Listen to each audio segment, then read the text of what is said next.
Good morning student, it is video number 11 of chapter chemical reaction and equation class 10th और आज हम इस video में पूरे चैप्टर को डिस्कस करेंगे। जी हाँ, कंप्लीट चैप्टर को। ये वीडियो उन स्टूडेंट्स के लिए है जो एक चैप्टर को करने के लिए 10 वीडियो नहीं देखना चाहते हैं, तो कोई टेंशन नहीं है, 10 वीडियो मत देखो, आप एक वीडियो में फुल कंप्लीट चैप्टर कर सकते हो। तो मैं टोटल 15 रिएक्शन यहां पर लिखूंगा, लिखा भी है full chapter in one shot, सिर्फ एक वीडियो में पूरी जो 10 वीडियो में मैंने आपको कराया है वो मैं आपको एक वीडियो में ही करवाऊंगा। तो ऑब्वियसली जब एक वीडियो में कराऊंगा तो भैया मैं यहां पर थोड़ा कम ही लिखूंगा, रिएक्शंस को लिखूंगा, जो बातें सुनने की हैं वो आप लिखोगे, उनको सुनकर ही लिखोगे, मैं यहां लिख नहीं पाऊंगा, स्पेस प्रॉब्लम होगा, ठीक है। तो अगर आप डिटेल में जाना चाहते हो, एक एक रिएक्शन को डिटेल में पढ़ना चाहते हो, एक एक टॉपिक को डिटेल में पढ़ना चाहते हो, तो उनकी वीडियो ऑलरेडी बनी हुई है। तो यहां पर मैं आपको फुल चैप्टर यहां पर कंप्लीट रिवाइज करवाने जा रहा हूं, that is chemical reaction and equation. Chemical reaction and equation, पहली बात तो रिएक्शन होती क्या है, तो रिएक्शन में क्या होता है कि कुछ आपस में रिएक्ट करते हैं, रिएक्टेंट, उनको क्या बोलते हैं, रिएक्टेंट, जो आपस में रिएक्ट करते हैं और बना देते हैं प्रोडक्ट, बना देते हैं प्रोडक्ट। रिएक्टेंट को लिखते हैं लेफ्ट हैंड साइड में, प्रोडक्ट को लिखते हैं राइट हैंड साइड में। तो एक रिएक्शन की होती है लेफ्ट हैंड साइड, एक रिएक्शन की होती है राइट हैंड साइड, ठीक है। जो लेफ्ट हैंड साइड में होते हैं उनको बोलते हैं हम रिएक्टेंट्स, मतलब जो आपस में रिएक्ट करते हैं, और राइट हैंड साइड में होते हैं प्रोडक्ट्स, जो हमें रिजल्ट के तौर पे मिलते हैं। और इस एरो के ऊपर हम कंडीशंस लिखते हैं, इस एरो के ऊपर हम क्या लिखते हैं, कंडीशन। कंडीशन क्या कि किस कंडीशन में रिएक्शन होगी। अब कहीं पे रिएक्शन हो रही है, इसके क्या हिंट होते थे, hint of reaction, hint of reaction. Hint of reaction क्या होते थे, नंबर 1 कलर चेंज हो जाता था, कलर चेंज होगा तो मतलब रिएक्शन हुआ है, ठीक है। टेम्परेचर चेंज हुआ तो मतलब रिएक्शन हुआ है, समझा ये बात। कलर चेंज होगा तो रिएक्शन होगा, टेम्परेचर चेंज होगा तो रिएक्शन होगा, स्टेट चेंज होगा तो रिएक्शन होगा, स्टेट चेंज होगा तो रिएक्शन होगा, गैस इवॉल्व होगी, गैस बनेगी तो इसका मतलब रिएक्शन होगा। ऐसे बहुत सारे हमारे पास हिंट होते हैं जिससे हमें पता चलता है कि कहीं पर रिएक्शन हुई। आप सेब काट कर रख देते हो तो सेब जो है वो रेडिश कलर की हो जाती है, इसका मतलब वहां पर रिएक्शन हुई है। रात को आप दूध को रखते हो, सुबह दही जमी मिलती है, तो इसका मतलब रिएक्शन हुई है। आपने खाना खाया, अंदर बॉडी के अंदर खाना डाइजेस्ट हुआ, रिएक्शन हुई है, ठीक है। कहीं पे गैस बनती है, रिएक्शन हुई है, समझे बात। कहीं पे टेम्परेचर चेंज हुआ, कोई बॉडी पहले कोल्ड थी, ठंडी थी, बाद में गर्म होगी, इसका मतलब वहां पर रिएक्शन हुई है।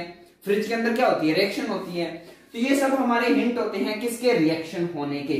फिर हमने सीखा था कि रिएक्शन को बैलेंस कैसे कर सकते हैं, ठीक है। रिएक्शन को बैलेंस कैसे हम करते हैं, ये कुछ खास नोट करने वाला इतना था नहीं, इसलिए मैंने आपको टाइम नहीं दिया, आप चाहो तो नोट कर सकते हो बैक जाके। उसके बाद how to balance, how to balance chemical equation, how to balance chemical equation, कैसे बैलेंस करते हैं। तो जो इसमें मेथड हम एडॉप्ट करते हैं उस मेथड का नाम होता है हिट एंड ट्रायल मेथड। क्या नाम होता है, hit and trial method, hit and trial method. क्यों करते हैं, according to law of conservation of mass, according to law of conservation of mass, according to law of conservation of mass. अब मैं ये डेफिनेशन लिखने नहीं बैठूंगा, ये मैंने प्रीवियस वीडियो में लिखा है। लॉ ऑफ कंजर्वेशन ऑफ मास कहता है कि during a chemical reaction neither the mass created nor the mass destroyed. किसी भी रिएक्शन के दौरान मास ना तो बनता है ना ही मास डिस्ट्रॉय होता है, ना तो नया मास बनता है ना ही मास डिस्ट्रॉय होता है। During a chemical reaction mass can neither be created nor be destroyed, that is the law according to law of conservation of mass. तो अगर ये लॉ को फॉलो करना है तो हमें रिएक्शन को बैलेंस करना होता है। रिएक्शन दो टाइप की होती है, बैलेंस्ड एंड अनबैलेंस्ड। जब number of atom of each substance या each element on reactant and product side are same, then reaction is said to be balanced. And if number of atom of any one of the element is not same on the reactant and product side, then the reaction is said to be unbalanced. Skeletal chemical equation क्या होती है, जब हम symbolically लिखते हैं। क्या लिखते हैं हम, जब symbolically लिखते हैं, लाइक जैसे हमने लिख दिया H2 plus Cl2 बन गया HCl, तो ये skeletal equation है। ये कौन सी इक्वेशन है, स्केलेटल इक्वेशन बोलते हैं हम इसको, क्या बोलते हैं, स्केलेटल इक्वेशन।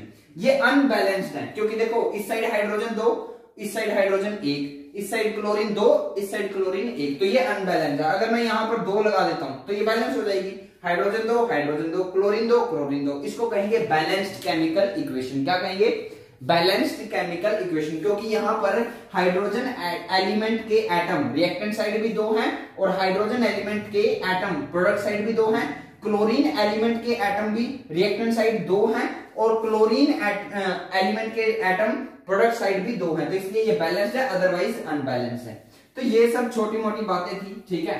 और ये 1 मार्क्स क्वेश्चन यहां से कोई बन सकता है, खैर ये हमारे लिए इंपॉर्टेंट नहीं है। हमारे पास आता है टाइप ऑफ इक्वेशन। क्या आता है? Type of equation. तो जैसे कुछ हम स्टार्ट करते हैं 1 बाय 1, ठीक है। तो 1 बाय 1 डिस्कस करते हैं। देखो AgCl, पहली इक्वेशन, AgCl को अगर मैं सनलाइट में रख दूं, किस में रख दूं? सनलाइट में, तो बन जाएगा Ag प्लस Cl2। क्या बन जाएगा? Ag plus Cl2। Next equation है AgBr। AgBr को अगर मैं सनलाइट में रख देता हूं तो बन जाएगा Ag प्लस Br2। क्या बन जाएगा? Ag plus Br2। बैलेंस कर सकते हो आप इसको, 2 से मल्टीप्लाई, 2 से मल्टीप्लाई, 2 से मल्टीप्लाई, 2 से मल्टीप्लाई। समझ में आ गया होगा। ये जो दोनों हैं सिल्वर क्लोराइड, सिल्वर ब्रोमाइड, ये व्हाइट कलर के होते हैं। किस कलर के होते हैं? व्हाइट कलर के। किस कलर के होते हैं? व्हाइट के।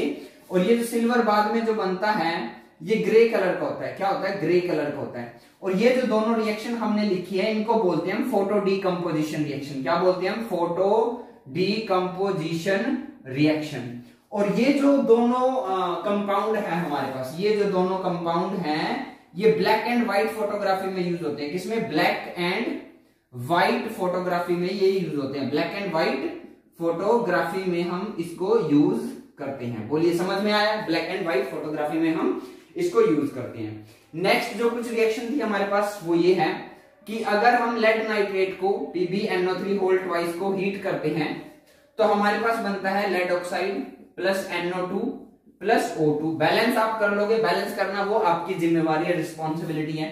और रिएक्शन देखें तो FeSO4 को जब हम हीट करते हैं तो बनता है Fe2O3 plus SO2 plus SO3। ये रिएक्शन समझ में आ रही है। PbNO3 का कलर जो होता है वो व्हाइट होता है। क्या होता है? व्हाइट होता है। और PbO का जो कलर होता है वो येलो होता है। पूछा जाता है जनरली, इसलिए मैं बता रहा हूं। FeSO4 का कलर ग्रीन होता है। FeSO4 का कलर कैसा होता है? ग्रीन। और Fe2O3 का कलर कैसा होता है? रेड। और ये जो दो गैस है यहाँ पे, सल्फर डाइऑक्साइड और सल्फर ट्राइऑक्साइड, इन दोनों की वजह से स्मेल आती है।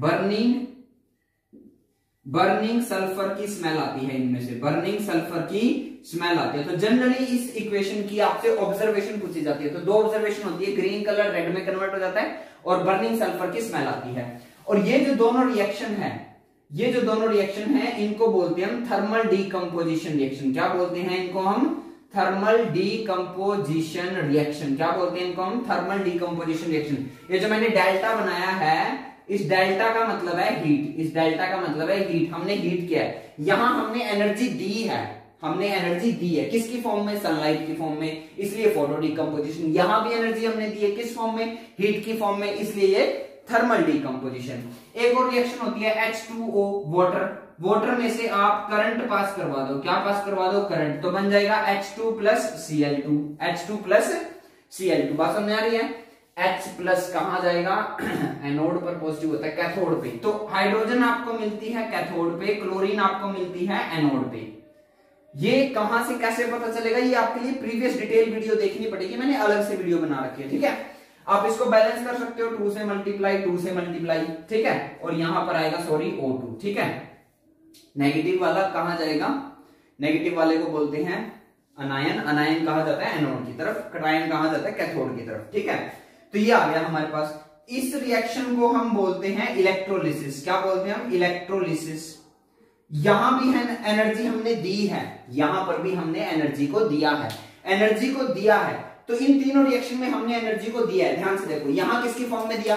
सनलाइट की फॉर्म में, इसलिए इसको बोलेंगे फोटो डीकंपोजिशन। यहां किस फॉर्म में दिया? हीट की फॉर्म में, तो इसको क्या बोलेंगे? Thermal decomposition. और यहां किसकी फॉर्म में दिया? इलेक्ट्रिसिटी की फॉर्म में, करंट की फॉर्म में, इसलिए इसको बोलेंगे इलेक्ट्रोलिसिस। और इन सब में क्योंकि एनर्जी जो है वो एब्जॉर्ब हुई है, एनर्जी जो है खर्च हुई है, इसलिए इन सब को कंबाइनली हम क्या बोलते हैं? एंडोथर्मिक रिएक्शन भी बोलते हैं। हम क्या बोलते हैं? Endothermic reaction. ऐसी रिएक्शन जिनके अंदर एनर्जी जो होती है वो एब्जॉर्ब होती है, जिनके अंदर एनर्जी जो होती है वो एब्जॉर्ब होती है, that reactions are known as endothermic reaction. I hope आपको समझ में आ रहा होगा। जल्दी से नोट कीजिए 1 2 3, स्क्रीनशॉट लो, नोट करो 1 2 3, नोट कर लिया? नोट कर लिया? सबका कलर मैंने आपको बताया, सारी डिटेल मैं आपको दे रहा हूं, ठीक है। रिमूव कर ले, ठीक है, चलिए रिमूव कर देते हैं।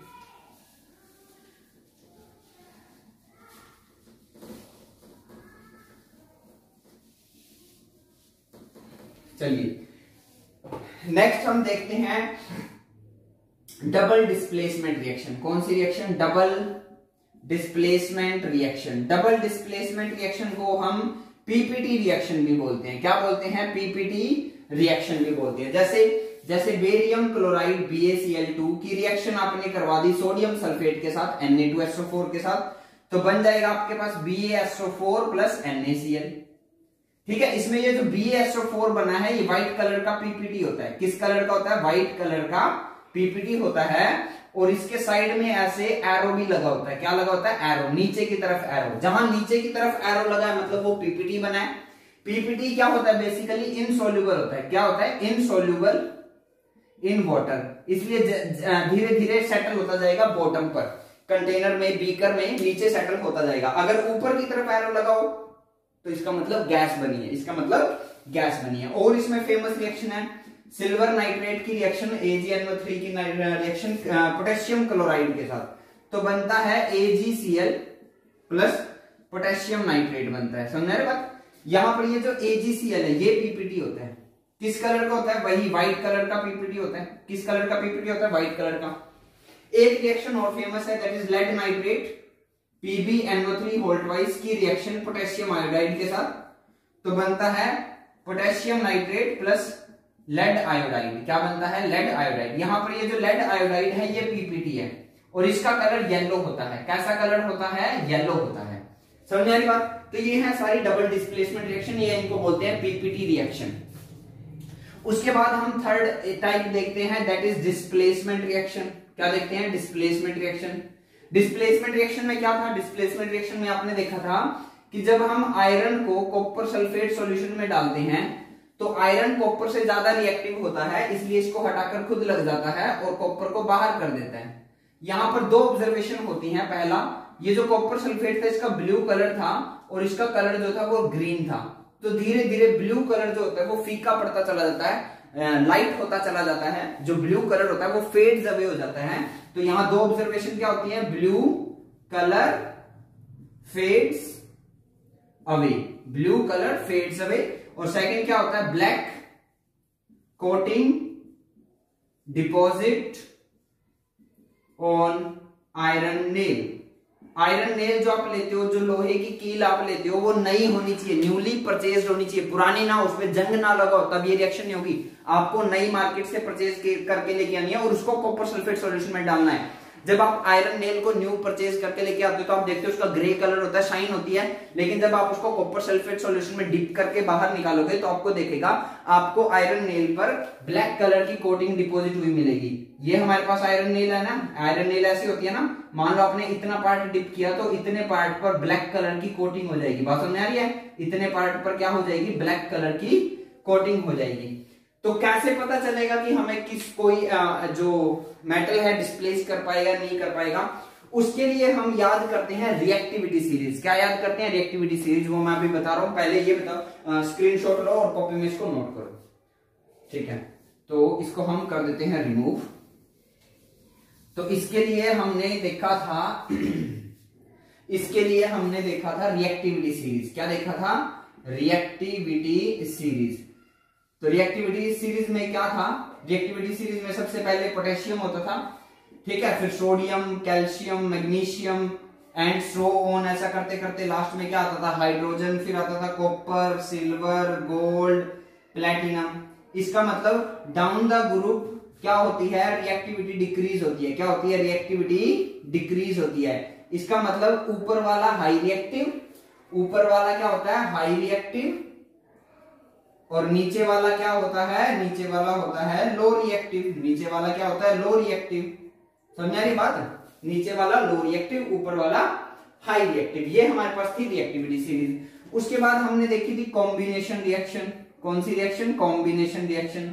कॉम्बिनेशन रिएक्शन को हम एक्सोथर्मिक रिएक्शन भी बोलते थे। क्या बोलते थे? एक्सोथर्मिक रिएक्शन, जिसमें हीट जो है इवोल्व आउट होती थी। क्या होती थी? हीट जो होती थी वो इवोल्व आउट होती थी। जैसे आपने C6H12O6 की रिएक्शन ऑक्सीजन के साथ करवाई तो बन गया CO2 plus H2O plus energy. इस रिएक्शन को बैलेंस करना, याद रखना बड़ा इजी है। 6 से मल्टीप्लाई, 6 से मल्टीप्लाई, 6 से मल्टीप्लाई। इस रिएक्शन को हम बोलते हैं रेस्पिरेशन रिएक्शन। क्या बोलते हैं? Respiration reaction. तो रेस्पिरेशन रिएक्शन कैसी होती है? Exothermic reaction. कैसी रिएक्शन होती है? Exothermic reaction. ये नोट कर लिया? डिस्प्लेसमेंट रिएक्शन नोट कीजिए, नहीं किया तो ठीक है रिमूव कर दूं। ठीक है रिमूव कर देते हैं। ये हमारे पास आ गया, ये रेस्पिरेशन रिएक्शन, इसको एक्सोथर्मिक बोलते हैं। रेस्पिरेशन का उल्टा क्या होता है? फोटोसिंथेसिस। ग्रीन प्लांट्स क्या करते हैं? कार्बन डाइऑक्साइड लेते हैं, वाटर को लेते हैं और प्लस क्या लेते हैं? सनलाइट, और बदले में क्या बनाते हैं? बदले में बनाते हैं C6H12O6 प्लस O2 बनाते हैं। ये क्या है? ग्लूकोज बनाते हैं। क्या बनाते हैं? ग्लूकोज। बैलेंस वही उसी तरीके से होगा। ये जो रिएक्शन है इसको बोलते हैं हम फोटोसिंथेसिस। क्या बोलते हैं? फोटोसिंथेसिस। और इस रिएक्शन में सनलाइट एनर्जी एब्जॉर्ब हो रही है, इसलिए इस रिएक्शन को एंडोथर्मिक रिएक्शन बोला जाता है। क्या बोला जाता है? Endothermic reaction. बात समझ आ रही है? देखो, रेस्पिरेशन में एनर्जी बनी है, एनर्जी निकली है, हमें मिली है प्रोडक्ट में, इसलिए एक्सोथर्मिक। लेकिन फोटोसिंथेसिस में सनलाइट खर्च हुई है, एब्जॉर्ब हुई है, ठीक है, सनलाइट की जरूरत पड़ी है, इसलिए वो क्या है? एंडोथर्मिक। ये समझ में आया? चलिए, उसके बाद हमारे पास नेक्स्ट टाइप थी, दैट इज रिडॉक्स रिएक्शन। क्या होती थी? Redox reaction. याद करो, यहां पर रीड का मतलब होता था रिडक्शन, रीड का मतलब क्या होता था? रिडक्शन, और ऑक्स का मतलब क्या होता था? ऑक्सीडेशन। और मैंने बताया था आप ऑक्सीडेशन याद रखो, बाकी सब आसान हो जाएगा। ऑक्सीडेशन क्या होता है? जहां कहीं ऑक्सीजन ऐड हो तो उसका क्या होगा? ऑक्सीडेशन।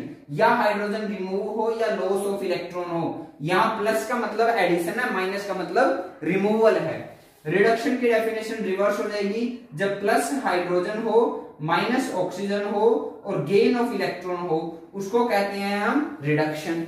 जिनका ऑक्सीडेशन होता है वो रिड्यूसिंग एजेंट के तौर पे एक्ट करते हैं। वो किसके तौर पे एक्ट करते हैं? रिड्यूसिंग एजेंट के तौर पे। और जिनका रिडक्शन होता है वो ऑक्सीडाइजिंग एजेंट के तौर पे एक्ट करते हैं। ऑक्सीडाइजिंग एजेंट के तौर पर एक्ट करते हैं। बोलो, बात समझ आई? अब किन की टेंडेंसी होती है इलेक्ट्रॉन को लॉस करने की? मेटल की। तो जितने भी मेटल हैं, जितने भी मेटल्स हैं वो रिड्यूसिंग एजेंट का काम करते हैं। और जितने भी नॉन मेटल्स हैं, जितने भी नॉन मेटल्स हैं वो किसका काम करते हैं? ऑक्सीडाइजिंग एजेंट का काम करते हैं। ऑक्सीडाइजिंग एजेंट का काम करते हैं। जैसे F2 बहुत अच्छा ऑक्सीडाइजिंग एजेंट माना जाता है। पोटेशियम पर मैंगनेट KMnO4 अच्छा ऑक्सीडाइजिंग एजेंट माना जाता है। पोटेशियम डाइक्रोमेट K2Cr2O7 ये भी बहुत अच्छा क्या माना जाता है? ऑक्सीडाइजिंग एजेंट माना जाता है। मेटल्स की अगर बात की जाए तो सोडियम वगैरह, मैग्नीशियम वगैरह ये बहुत अच्छे क्या माने जाते हैं? रिड्यूसिंग एजेंट माने जाते हैं। आई होप आपको इतना समझ में आ रहा होगा। रिडक्शन, ऑक्सीडेशन वगैरह समझ में आया। अब हम देखते हैं इसकी कुछ एग्जांपल। फर्स्ट ऑफ ऑल इसको कॉपी में नोट करो, स्क्रीनशॉट लो, नोट करो। 1 2 3 ठीक है, रिमूव कर देते हैं। चलिए, कुछ रिडॉक्स रिएक्शन के एग्जांपल देख लेते हैं। जैसे ZnO प्लस C तो बनेगा जिंक प्लस कार्बन मोनोऑक्साइड। तो यहां देखो, जिंक के साथ ऑक्सीजन लगा हुआ था, ऑक्सीजन हट गया। ऑक्सीजन का हटना, ऑक्सीजन का रिमूव होना is called reduction, is called reduction. तो किसका रिडक्शन हुआ? जिंक का नहीं। किसका हुआ? ऑक्सीजन का नहीं। किसका? जिंक ऑक्साइड का। जिंक ऑक्साइड का रिडक्शन हुआ। कार्बन को देखिए, कार्बन के साथ ऑक्सीजन प्लस हो गया, ऑक्सीजन का प्लस होना ऑक्सीडेशन, ऑक्सीजन का प्लस होना ऑक्सीडेशन। तो किसका ऑक्सीडेशन हुआ? कार्बन का ऑक्सीडेशन हुआ। किसका हुआ? कार्बन का। जिसका ऑक्सीडेशन होता है वो कैसे एक्ट करता है? Reducing agent. और जिसका होता है रिडक्शन वो कैसे एक्ट करता है? Oxidizing agent. सब शॉर्टकट लिख रहा हूं, बोल भी रहा हूं, सुनना भी पड़ेगा और देखना भी पड़ेगा, तभी समझ में आएगा ये वीडियो, अदरवाइज नहीं समझ में आएगा। और रिएक्शन देखिए, जैसे H2S प्लस Cl बन गया, हमारे पास बनेगा S प्लस HCl। क्या बनेगा? S plus HCl। देखो इसमें, यहां से देखो हाइड्रोजन रिमूव हो गया। हाइड्रोजन का रिमूव होना क्या होता है? हाइड्रोजन का रिमूव होना होता है ऑक्सीडेशन। तो किसका ऑक्सीडेशन हुआ है? बच्चे यही मिस्टेक करते हैं, किसका ऑक्सीडेशन हुआ है? क्या हाइड्रोजन का ऑक्सीडेशन हुआ? नहीं। क्या सल्फर का ऑक्सीडेशन हुआ? नहीं। हाइड्रोजन सल्फाइड का ऑक्सीडेशन हुआ है। क्लोरीन को देखो, यहां से यहां तक जाते हुए ऑक्सीजन हाइड्रोजन प्लस हो गया। हाइड्रोजन का प्लस होना इज कॉल्ड रिडक्शन। हाइड्रोजन का प्लस होना इज कॉल्ड रिडक्शन। जिसका ऑक्सीडेशन होता है वो क्या होता है? Reducing agent. और जिसका रिडक्शन होता है वो क्या होता है? Oxidizing agent. क्या होता है? Oxidizing agent. आपको पेपर में एक रिएक्शन दी जाएगी और ये पूछा जाएगा कि बताओ इनमें से कौन ऑक्सीडाइजिंग एजेंट है, कौन रिड्यूसिंग एजेंट है, किसका ऑक्सीडेशन हुआ है, किसका रिडक्शन हुआ। आपसे ऐसे क्वेश्चन पुट किए जाएंगे। So first of all screenshot लो और इसको कॉपी में नोट करो, फिर हम कुछ और रिएक्शंस को डिस्कस करते हैं। Should I remove this? ठीक है, तो ये इसको कर देते हैं हम रिमूव जल्दी से, और फिर जल्दी से हम आगे के टॉपिक को डिस्कस कर लेते हैं। चलिए नेक्स्ट कुछ और बची रिएक्शन लाएगी, जैसे कैल्शियम कार्बोनेट को जब हम हीट करते हैं तो बनता है CaO प्लस CO2। कौन सी रिएक्शन हुई? थर्मल डिकम्पोजिशन रिएक्शन हुई। मैग्नीशियम जो है ऑक्सीजन के साथ रिएक्ट करके क्या बना लेता है? मैग्नीशियम ऑक्साइड बना देता है। कौन सी रिएक्शन है? कॉम्बिनेशन रिएक्शन है। एल्यूमिनियम जो है ऑक्सीजन के साथ रिएक्ट करके एल्यूमिनियम ऑक्साइड बना लेता है। कौन सी रिएक्शन है? कॉम्बिनेशन रिएक्शन है। ये दोनों कौन सी रिएक्शन है? कॉम्बिनेशन रिएक्शन है। ये रिएक्शन कौन सी है? ये रिएक्शन थर्मल डिकम्पोजिशन रिएक्शन है। तो ये कुछ हमारे पास बची हुई रिएक्शन थी जो शायद हमने कंप्लीट कर ली है। एक और रिएक्शन NaOH प्लस HCl, तो बनता है NaCl प्लस H2O। ये क्या होता है? ये बेस होता है। क्या होता है? बेस। ये acid base and salt chapter की अगर वीडियो आपने देखी है तो वहां से पता चलेगा। ये एसिड होता है। जब एसिड और बेस रिएक्ट करते हैं तो एक साल्ट बनता है प्लस वाटर बनता है, and that reaction is known as neutralization reaction. क्या रिएक्शन? Neutralization reaction. इसको क्या बोलते हैं? Neutralization reaction. तो ये थी हमारी ओवरऑल सभी टाइप की रिएक्शन। इन सब पे क्वेश्चन आया हुआ है। ये क्वेश्चन पहला ही क्वेश्चन आपका एनसीईआरटी का, why magnesium ribbon should be clean before burning in air. Magnesium ribbon को जलाने से पहले उसको साफ करना जरूरी क्यों है? क्योंकि मैग्नीशियम हवा में प्रेजेंट ऑक्सीजन के साथ रिएक्ट करके मैग्नीशियम ऑक्साइड की लेयर बना लेता है अपने ऊपर, जो उसकी फर्दर बर्निंग नहीं होने देगा, उसकी बर्निंग को रोक देगा। इसलिए पहले अगर आप मैग्नीशियम रिबन को जलाना चाहते हो तो पहले सैंड पेपर से उसको साफ करो, मतलब उसका मैग्नीशियम ऑक्साइड हटाओ और फिर उसको जलाओ। दूसरा क्वेश्चन आता है हमारे घर के जो किचन के जो अटेंसिल्स होती हैं, ठीक है, जो बर्तन होते हैं वो ज्यादातर एल्यूमिनियम के क्यों बनते हैं? तो उसके बहुत सारे रीजन है। क्या रीजन है? जैसे एक तो जो एल्यूमिनियम होता है वो काफी सस्ता होता है, ठीक है, और दूसरा एल्यूमिनियम का जो डेंसिटी होता है वो काफी कम होता है, हल्का होता है। और तीसरा जो रीजन है कि एल्यूमिनियम ऑक्सीजन के साथ रिएक्ट करके अपने ऊपर एल्यूमिनियम ऑक्साइड की लेयर बना लेता है, जिससे उसकी फर्दर रिएक्टिविटी कम हो जाती है, रिएक्टिविटी डिक्रीज हो जाती है, रिएक्टिविटी डिक्रीज हो जाती है, और यही इसका सबसे बड़ा फायदा है। चलिए नेक्स्ट आता है हमारे पास रेंसिडिटी।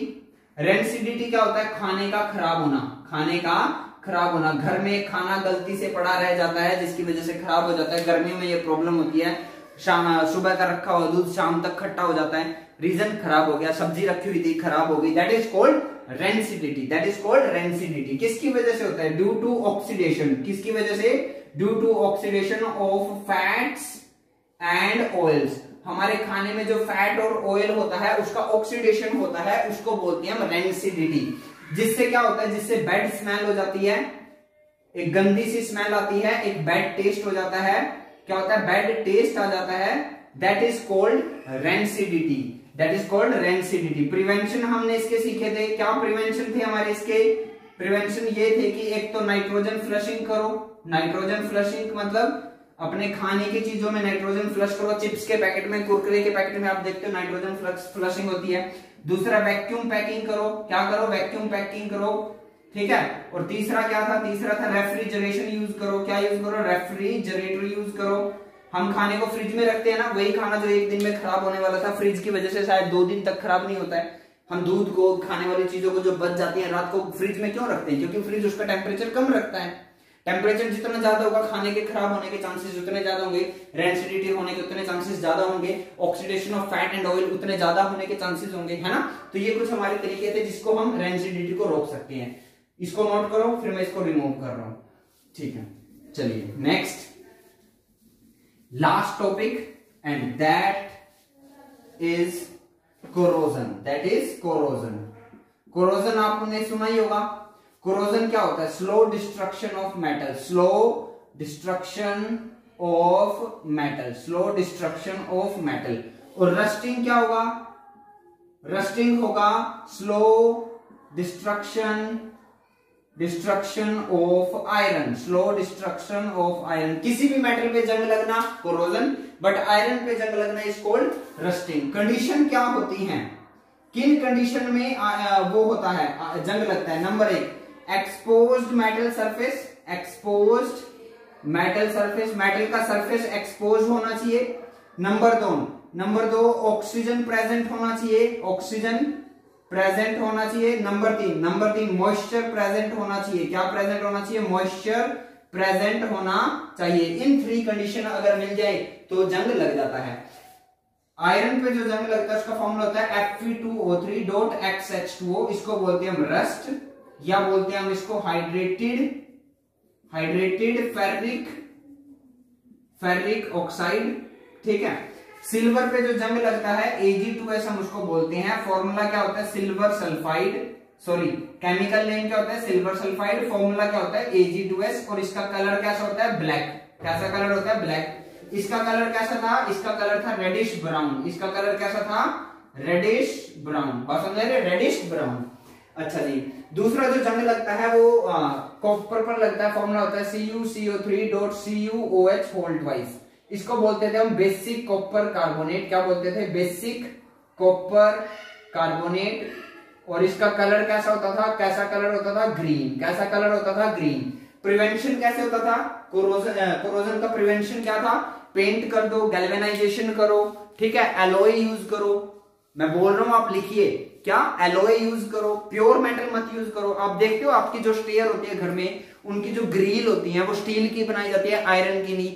क्यों? क्योंकि प्योर मेटल पे जंग जल्दी लगता है और एलॉय पे जंग नहीं लगता है। हमेशा चमक बनी रहेगी। एक बार आपको खर्चा करना है, स्टील थोड़ी कॉस्टली होगी as compare to pure metal, but एक बार खर्चा करने के बाद दोबारा आपको पेंट की प्रॉब्लम, पेंट भी नहीं करते हैं, ऐसे ही शाइन होती है उस पे, एलॉय पे, स्टील पे।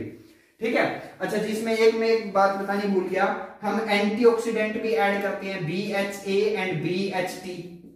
एंटीऑक्सीडेंट बोलते हैं हम इनको। क्या बोलते हैं? एंटीऑक्सीडेंट्स बोलते हैं। एंटीऑक्सीडेंट्स मतलब जो ऑक्सीडेशन ना होने दे, जो ऑक्सीडेशन ना होने दे। BHA की full form butylated hydroxy anisole. Butylated hydroxy anisole and anisole. BHT butylated hydroxytoluene. Hydroxytoluene butylated BUTYLATED। Hydroxy HYDROXY। Hydroxytoluene TOLUENE। और एनिसोल ANISOLE। तो इसी के साथ हमने पूरे चैप्टर को, फुल चैप्टर को रिवाइज किया। पढ़ते रहो। आज की इस वीडियो में इतना ही। Thank you.